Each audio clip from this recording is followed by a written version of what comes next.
Hi and welcome back to the channel. Thank you so much for clicking into this video. So in this video, I am going to teach you how to fix Instagram music isn't available in your region error. So make sure that you stay until the very end of this video so you don't miss an important step or information. And without further ado, let's get on it. So first, what you can do is to just simply exiting the Instagram app. So suddenly your music sticker is missing. Well, you have only used it the other day. So the quickest way to fix this problem is to just exit your Instagram app and access it back again. Because sometimes features on the app fail to load and exiting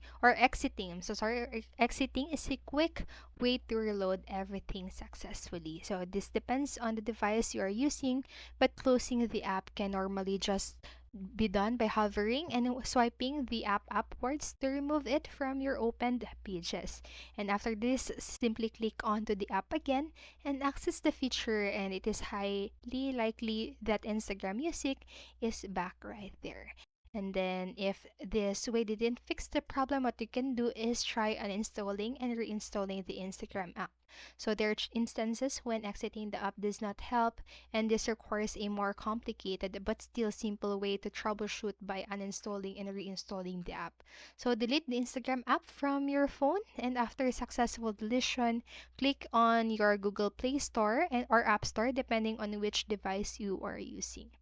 And on the search bar, just type Instagram. So this will redirect you to a page showing a downloadable version of the app, and simply click install to proceed. And once the app has successfully installed, just tap and enter your correct account information to log in and go to the feature page and look for the music sticker and start adding music. And so that's it for this video. But if this option didn't work, also you can also try and use VPN, and just try if after using or after turning on your VPN, see if the music sticker on is available in your Instagram. And that's it. And I hope this helped you. And if it did, please make sure to like, subscribe, and hit notification bell button so you won't miss a video. Thank you so much for watching and have a great day. Bye bye.